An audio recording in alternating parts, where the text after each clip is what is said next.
Ahora, I had promised, di una promesa que iba a estar vivo en febrero y este es el último día de febrero, so estoy aquí.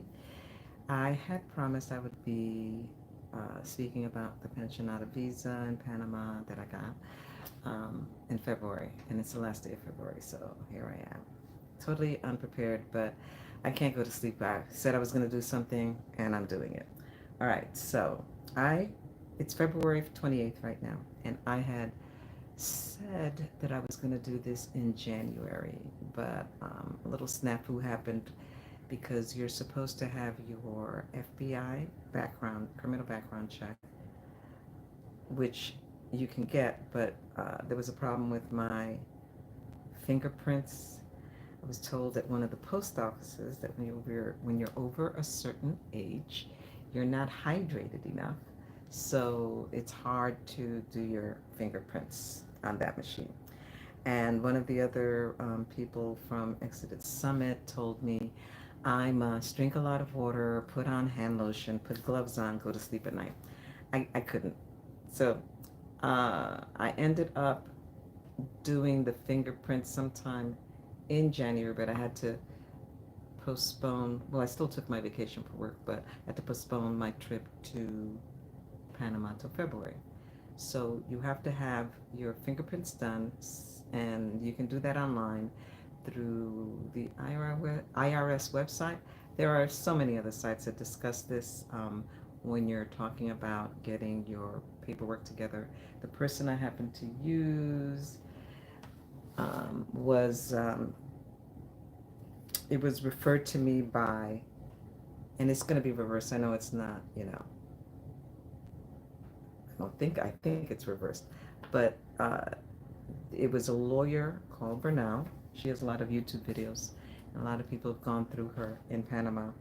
Anyway, she has a YouTube video that tells you exactly what you need to do, and there's other YouTube videos on what you need to get together before you head over to Panama.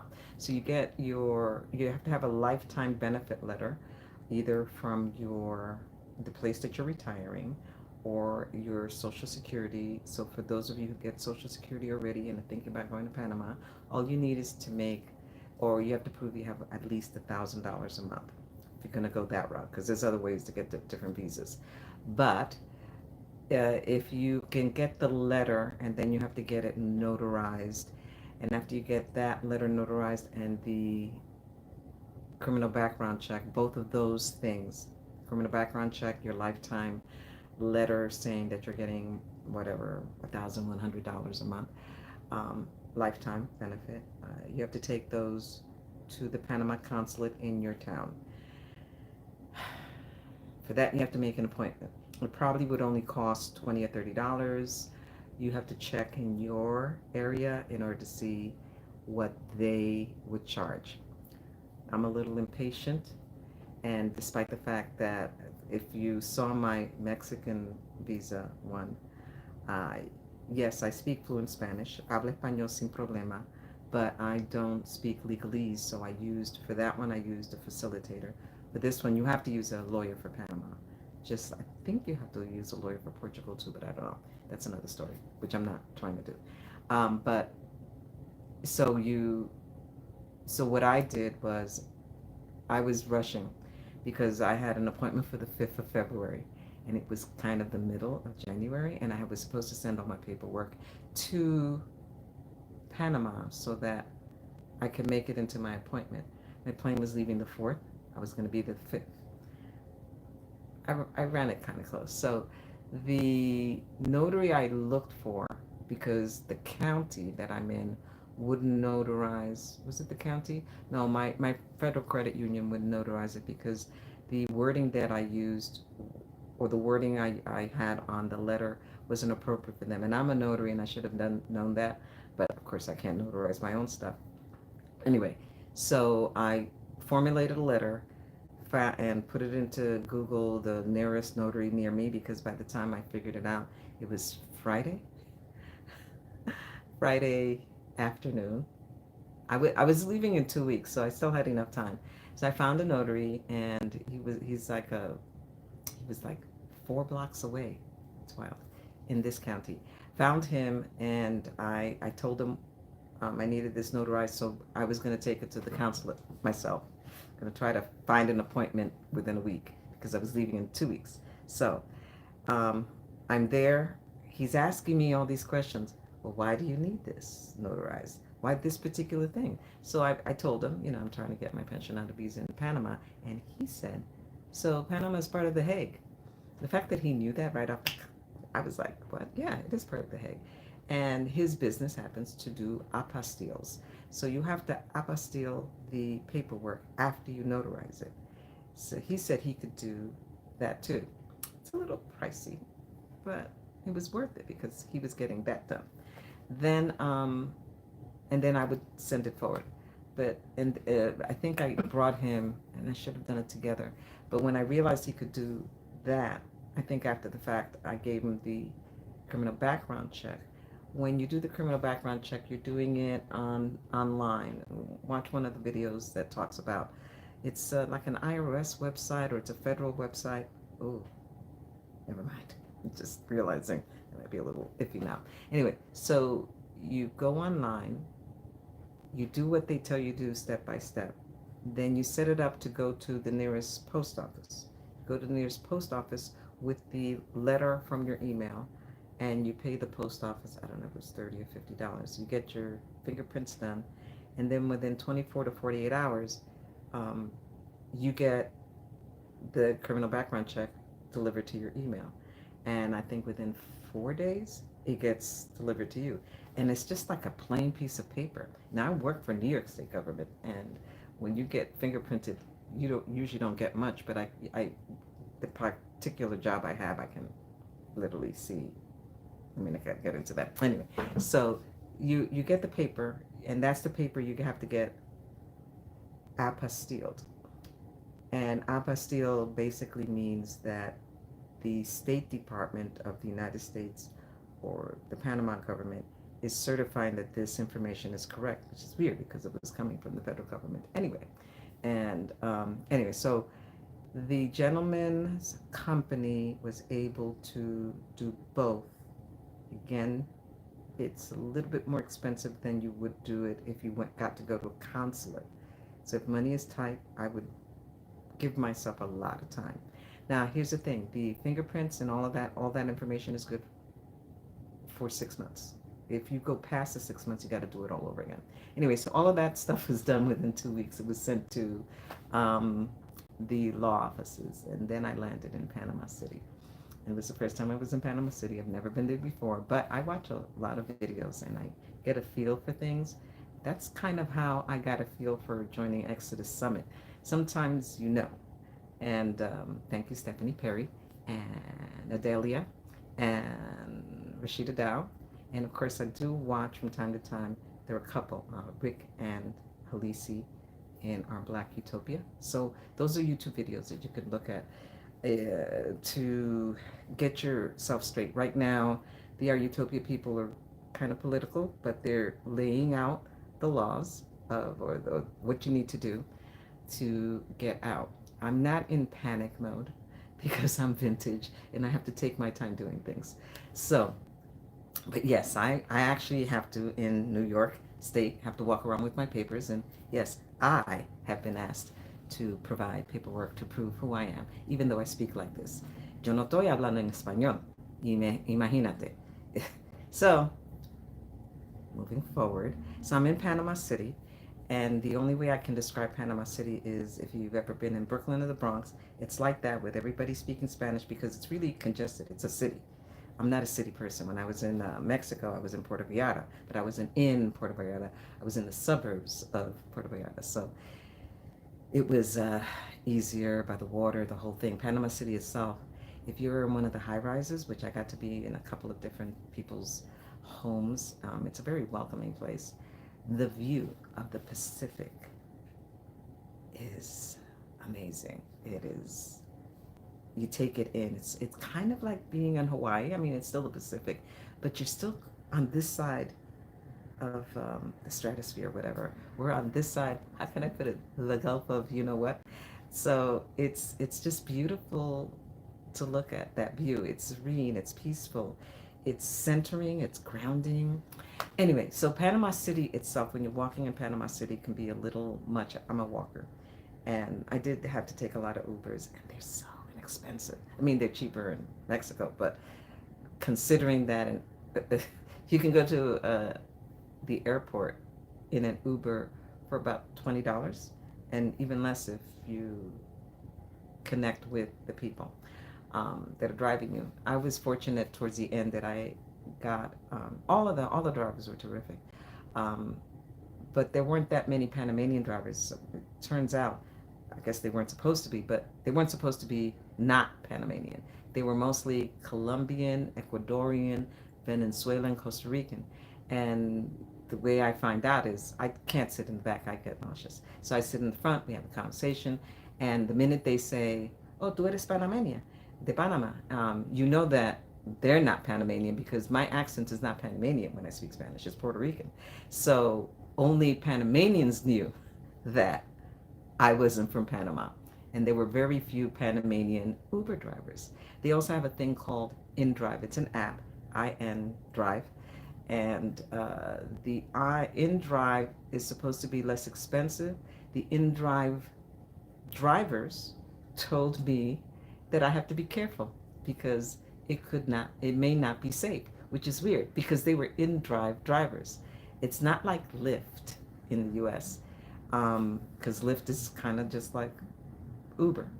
So what InDrive does is it takes less of a percentage for the company and it gives the driver more.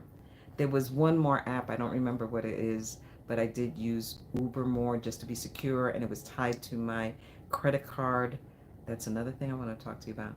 So the InDrive, you have to pay them pesos, balboas, or cash, US cash. And that's the beauty of it. You can be walking around with your own personal United States cash. If you're from the UK, I don't know what to tell you. So, all right. So I'm in Panama City. The paperwork arrived. I met with the lawyer. Uh, then I had to sign a whole lot of papers, power of attorneys, all of that stuff. And there was a trust between me and them because wasn't my first rodeo with this person. Other people in the group have dealt with her, and so trust value. All right, so you fill out all the paperwork. That's one day. Then they set up another day where you go to their INM. I think that's the office I went to, and you have to wait. If you're from the U.S., waiting in the U.S. means more. Well, upstate, it doesn't mean that. Okay, let me give you an idea. When I used to live in New York City, to go to motor vehicles, you could be there all day. And sometimes you were on an information line that was forever, and that information line would send you to another line that you'd be there forever. When I moved upstate, I remember people complaining around me, it is taking too long. And I would be in the DMV department maybe 30 minutes. It's gotten crazy now. I'm there one whole hour sometimes. So in that I liken the Panama City. It was crowded when I went, but I had a facilitator that was given to me by the lawyer's office who met me there. She was there, I was there, we were talking. She got me on a line, and I'm a person of a certain age, so I get to go ahead of a lot of people. And they treat you very kindly. I understand when I hear about when Halisi talks about Portugal, it's the same thing that if you're a little older, you get to go to the head of the line. It was so cool. Anyway, so um, I'm in the INM office. You go in. I was in Panama City. I think it's Dorado is the area, and I go downstairs, and I'm kind of chatty, so I spoke to everybody on the other side of me. Yes, there's a group of people, your voiceover group. I told you all that I'm shy. I am shy, but my shyness comes out in me talking a lot. So the when I went into the second layer of the group, it's I liken it to musical chairs. You're sitting down, they sit you down, and there's a row going up and down and up and down, maybe 3 rows. And every time they call one person, everyone has to get up and move over to the next chair. And so I got to talk to, I think he was Canadian. We joked around. I said, "Oh, Canada, we're going to buy you." And he said, "Oh, yes, you're going to be our fearless leader." He's going to be a reverend in some place in Panama. And I'm a Eucharistic minister for my church. So we were talking about, well, we'll see. That could be a thing later. All right. So the Panama group. So we were moving, and then I got to the guy.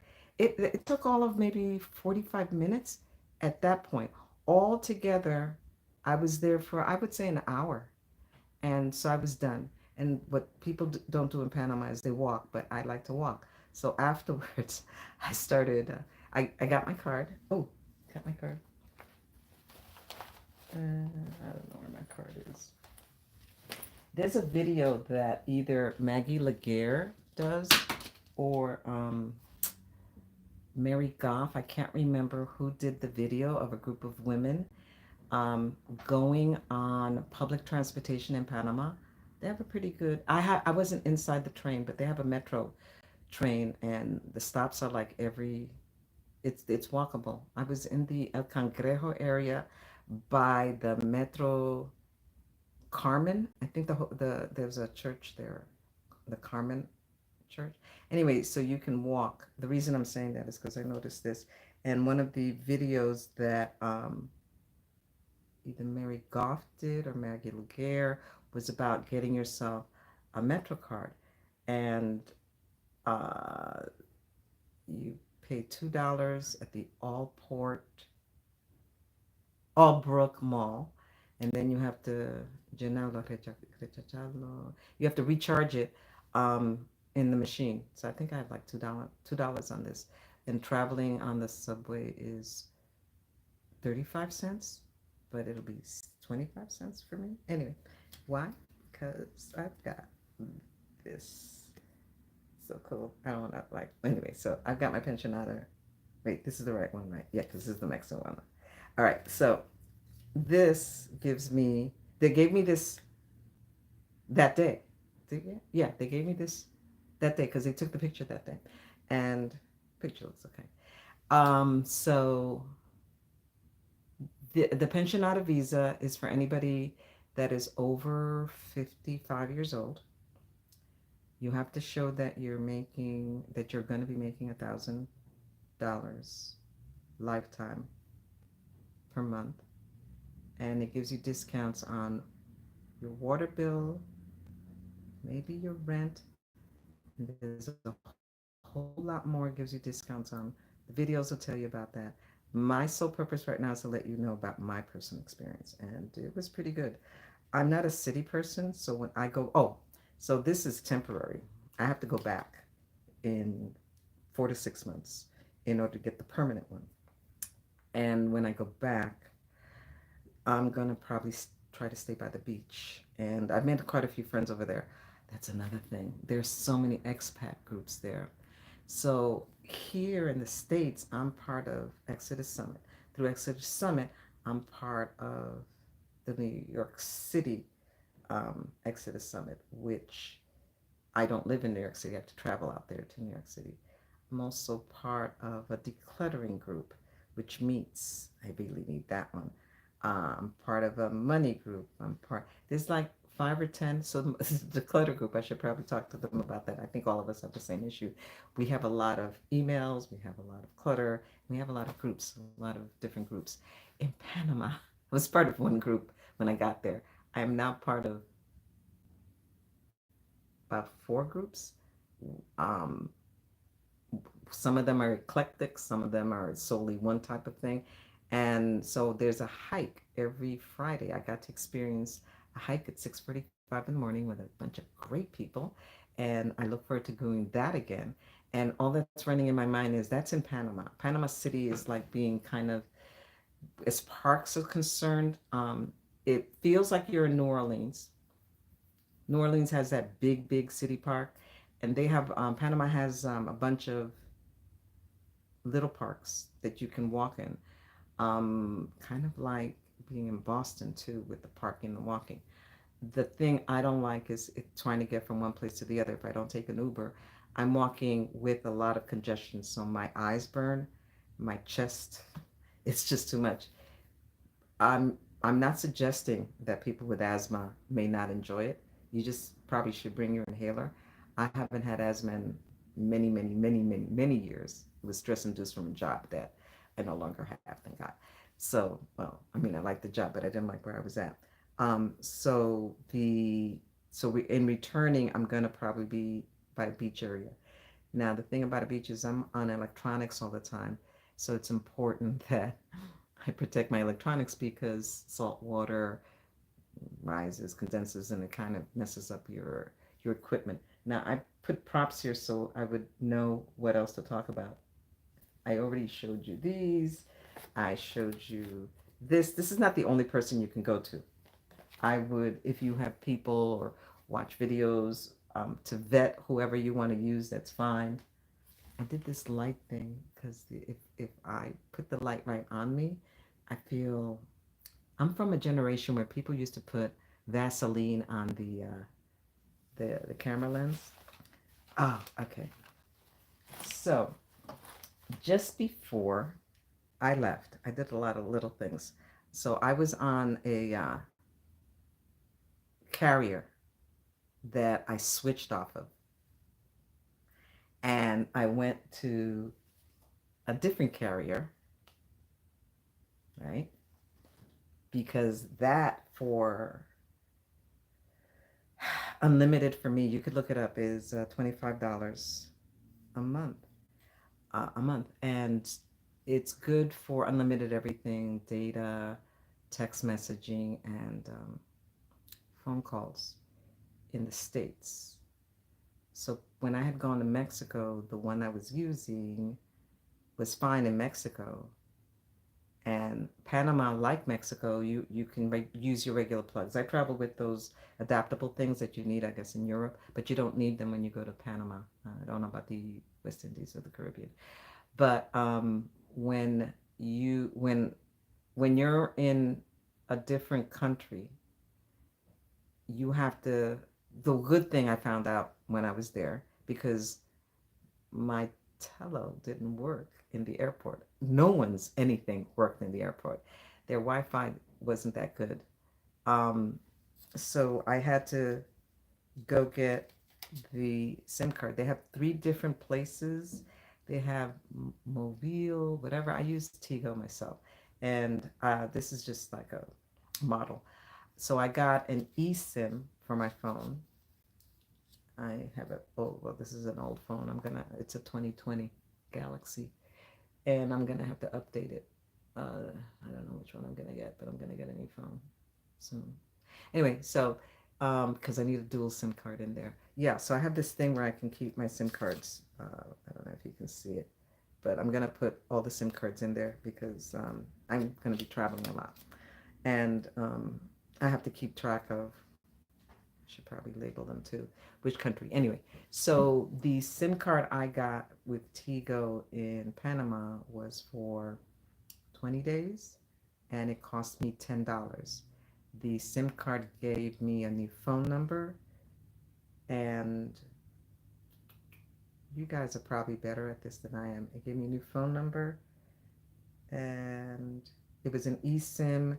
So on this phone, I had to keep switching back and forth because the only way I can use Tilo outside the US is if I had Wi-Fi. So if you're in a hotel, and Panama has every single store just like the US. It has a Wendy's, it has a Starbucks, it has all the fast food restaurants, which I don't eat in, and the mall, the multiplex mall, and the Allbrook Mall. So I have all these different apps between Instagram, YouTube.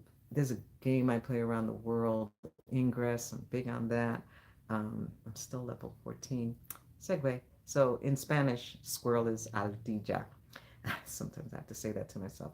Anyway, so the SIM card, the eSIM, allowed me to communicate with so many different people. And while I was in Panama, I gave them that Panamanian number.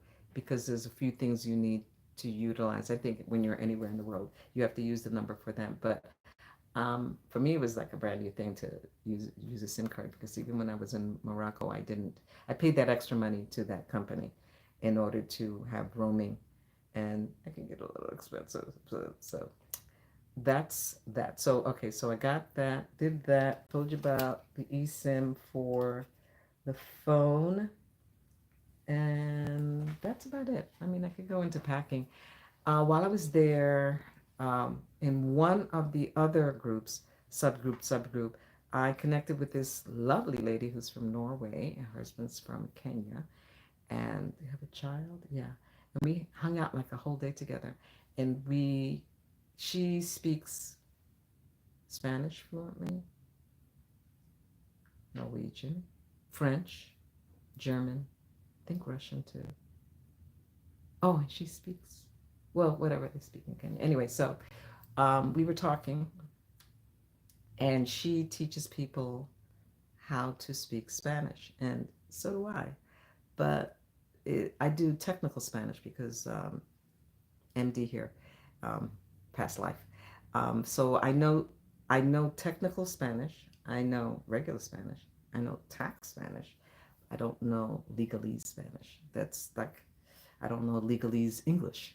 So she does conversational Spanish, and showed me a new technique she uses. It's just simple. It's just conversing, and she monetizes it not for too much. And I said, okay, I could do that too. So I started doing that there, teaching English to a Spanish person and vice versa to an English. So I have that happening right now. And the next time I'm going to be doing my next class, because I like the one-to-one. I don't, it's just more personable. But her technique is to get everyone talking together, but some people are shy and some people are go-getters. And sometimes you have to find the mesh of how to communicate and allow people to communicate with each other like anything. So I'm working out the kinks on that because that'll be after 4/9, because after 4/9, I'm no longer working for my state job. Yeah, I didn't feel comfortable going live and talking about anything until I put in my resignation, retirement stuff. I mean, I might push it. I don't think I will, because there's so many things happening up here, and I'm not sure what I'm going to do first. I keep telling people I'm going to try to sleep for 30 days just to see what that's like, because I've never had a full month where I'm doing absolutely nothing. And I can't wait to do that. That's good. All right. There was something I wanted you all to know.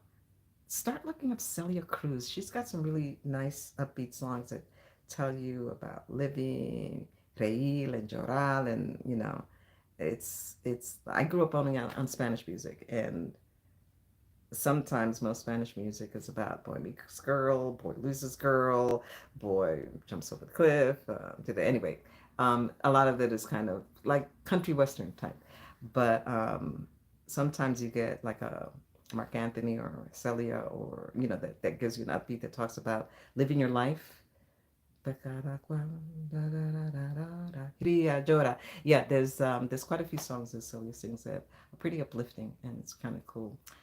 All right, so I did want to say that there's been a few fatalities around me, and I want to express my condolences to a lot of people that are close or adjacent to me. It's sad when you lose someone. And right now, I think I'm right in the middle of, Ramadan started today too. So Mubarak, I can't remember what the whole saying is to say. And Eid is going to be starting soon. One tip, I did go to Morocco during Ramadan 2 years ago with the Exodus group, 100 beautiful women. And that was the best time to go, with women and when they were in Ramadan. Nobody really bothers you. It was really, really cool. So right now it's Ramadan. It starts tonight and it ends March 26th. So it's going to be pretty quiet out there. Well, I'm not in a Muslim area. I'm in New York. It's more the other area than I'm in. All right, I think that's it. If there are any questions, I guess you can put them in the chat. I specifically, the reason I'm doing voiceover is because I really don't want to be forefront in, I want to be faceless, but you can listen to my voice. Um, but I think I come on at all hours and I don't let people know that I'm coming on just so I don't get inundated with too much stuff. Anyway, I'm surprised I did 30 minutes. Like, wow. I usually do like 5, 10, 15 minutes. And I hope I covered everything that was needed. The way I did it was I threw money at the situation or get to my pensionado visa. There are ways to do it. Well, there are groups that even throw more money at it because they do these other things. I won't poo-poo their ideas because everybody's different. Everybody operates at a different level. But yeah, and now I have to switch that whole Panama thing off for another 4 to 5 months because it's tax season and that's my other gig and I have to finish that up. Yeah, all day today I was doing taxes. It's one of my off days and I was doing taxes all day today. So exhausted from that.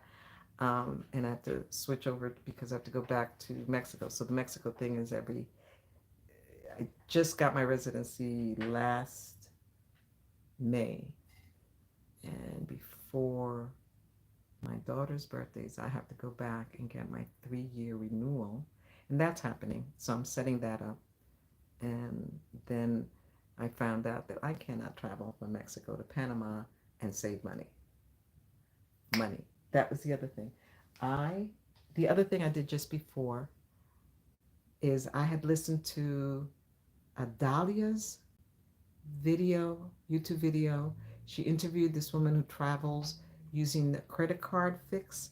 So I was fortunate enough, I don't think it's here, to qualify loosely. They denied me first, and then I made the phone call, and then they accepted me for the Chase Sapphire Reserve, which gives you lounge access. It's $550 you have to pay, but you get $300 credited to you. So 550 minus 300, that's 250. Credited to you if you use it for travel. So obviously I used it for travel. You get another 120 credited to you if you get global entry. And because global entry used to be $100, now it's $120. So you apply online for global entry to TTS, and you have to wait for an appointment.